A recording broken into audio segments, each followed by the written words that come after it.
তো বন্ধুরা, তোমরা সবাই কেমন আছো? আশা করি সবাই ভালো আছো। তো বন্ধুরা, তোমরা যদি আমাদের চ্যানেলের সঙ্গে যুক্ত হয়ে আছো তাই তোমরা সকলে জানো আমাদের চ্যানেলে এখন কি চলছে। তো বন্ধুরা, আমাদের চ্যানেলে কোনো ভগ চলেনি, আমাদের চ্যানেলে এখন চলছে ইন্টারভিউর একটা সিরিজ। তো অবশ্যই তোমরা এই সিরিজটা দেখবে ভালোভাবে। তোমাদের কিন্তু আপকামিং যে ইন্টারভিউ তার জন্য খুবই কাজে লাগবে। অর্থাৎ এখানে কিন্তু আমরা সব রকম ধরনেরই প্রশ্ন আলোচনা করছি। তোমরা একবার প্লেলিস্টে চেক করে দেখবে, এখানে তোমরা একটিও যে কোশ্চান সেটা তোমরা মিস যাবে না। অর্থাৎ এখানে যে প্রশ্নগুলো আলোচনা করছি সেই প্রশ্নগুলো অবশ্যই তোমরা ইন্টারভিউতে পেয়ে যাবে, অবশ্যই পেয়ে যাবে। অর্থাৎ এখানে আমরা এমনভাবে আলোচনা করছি, 2022-এর যে ইন্টারভিউ হয়েছিল সেখানে যে প্রশ্নগুলো ধরা হয়েছিল সেগুলো তো থাকছেই, তার সাথে সাথে আমরাও কিছু অ্যাড করেছি যেগুলো ধরা হতে পারে, সেরকম কিছু প্রশ্ন উত্তর আলোচনা করব। তোমরা এই যে প্রশ্ন তোমরা দেখতে পাচ্ছ অন স্ক্রিন, এই প্রশ্নটা কিন্তু 2022-এর ইন্টারভিউ ক্ষেত্রে কিন্তু ম্যাক্সিমাম ক্যান্ডিডেটকে এই প্রশ্নটি ধরা হয়েছিল, ম্যাক্সিমাম। তো অবশ্যই তোমাদেরকে এই প্রশ্নের উত্তরটি জানা রাখা দরকার। তো চলো, আর বেশি কিছু বলছি না, সেই প্রশ্নটা পড়ছি এবং উত্তরটা জেনে নিচ্ছি। তো দেখো, যদি বলে প্রাইভেট স্কুলে পড়াও, চাকরি তো করছো, উপার্জনও তো করছো, শিক্ষক হওয়ার ইচ্ছা পূরণ হয়েছে, তো সরকারি চাকরিতে আসতে চাইছো কেন?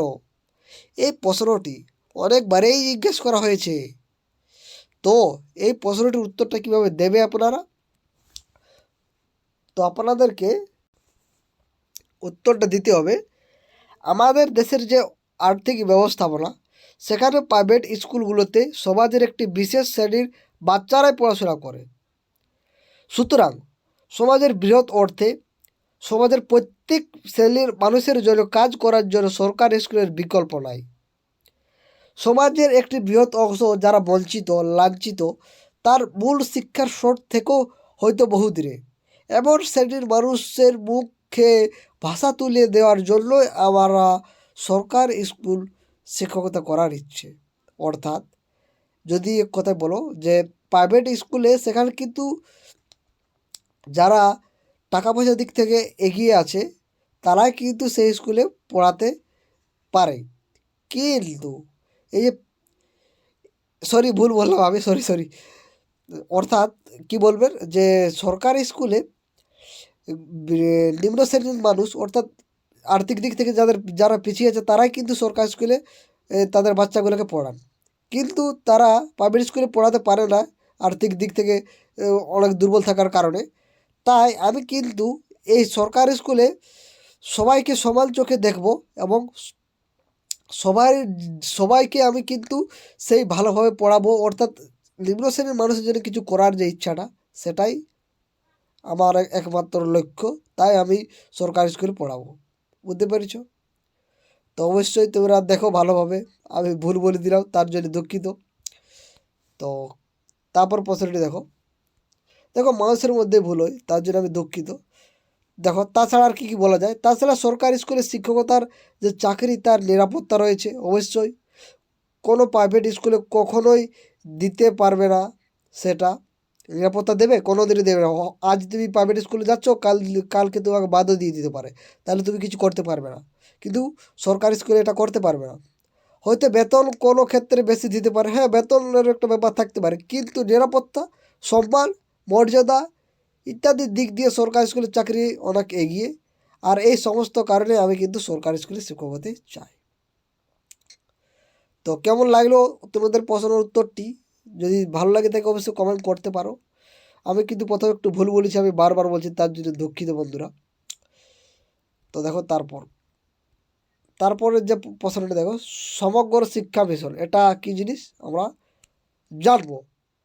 তো সমগ্র শিক্ষা মিশন বা অভিযান হলো পূর্বের সর্বশিক্ষা অভিযান, রাষ্ট্রীয় মাধ্যমিক শিক্ষা অভিযান এবং শিক্ষক শিক্ষণ এই কর্মসূচিগুলি সংযুক্তকরণের একটি জাতীয় প্রকল্প।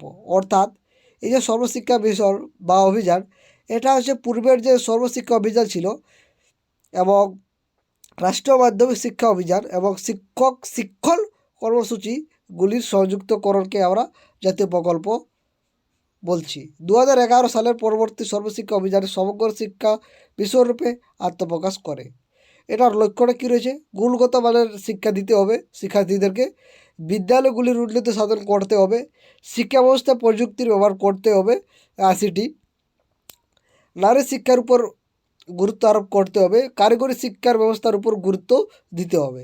তাইলে এগুলো ছিল কিন্তু সর্বশিক্ষা অভিযানের লক্ষ্য। এবার চলো এই প্রশ্নটা আমরা আজকে করে নিই। দেখো কী রয়েছে, আমার বই তৈরির উদ্দেশ্যটা কী? বইটি হঠাৎ এমন নাম দেওয়ার কারণটা কী? তো এই প্রশ্নটা কিন্তু ম্যাক্সিমাম 2022-এর যে ইন্টারভিউ হয়েছিল সেখানে কিন্তু ধরা হয়েছিল। তো এই প্রশ্নের উত্তরটা আমরা কিন্তু আজকে জানব।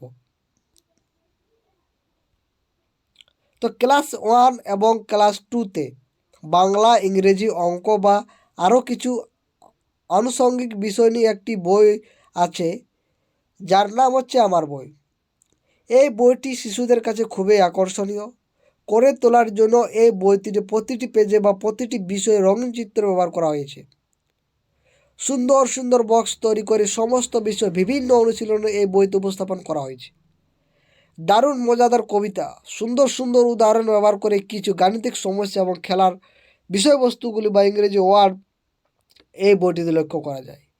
এই বইতে এত কিছু করার একটাই উদ্দেশ্য, সেটা হচ্ছে শিশুদের সঙ্গে বইটির এবং বইটির মাধ্যমে শিশুদের বাস্তব জগতের সঙ্গে সম্পর্ক স্থাপন করা। আসলে ছোট শিশুদের জগৎ সীমাবদ্ধ, এই আমার শব্দটির সঙ্গে তারা অতি পরিচিত। ছোট শিশুদের সঙ্গে সীমাবদ্ধ এই বইটি, তাই এই আমার শব্দটা কিন্তু তাদের অতি পরিচিত শিশুদের। পরিবার, আত্মীয় স্বজনের মতো যাতে তারা এই পাঠ্যপুস্তক আপন করে নেয়, তাই আমার বই নামটা করা হয়েছিল। তো আশা করি তোমরা বুঝতে পেরে গেছো কী জন্য আমার বই নাম করা হয়েছিল। তো আজকে এখান পর্যন্ত থাক, পরবর্তী যে টপিকগুলো আছে পরবর্তী ভিডিওতে আলোচনা করবো। অবশ্যই আমাদের চ্যানেলটির সঙ্গে থাকবে। তো আমাদের ভিডিওটা শেষ পর্যন্ত দেখার জন্য অসংখ্য ধন্যবাদ।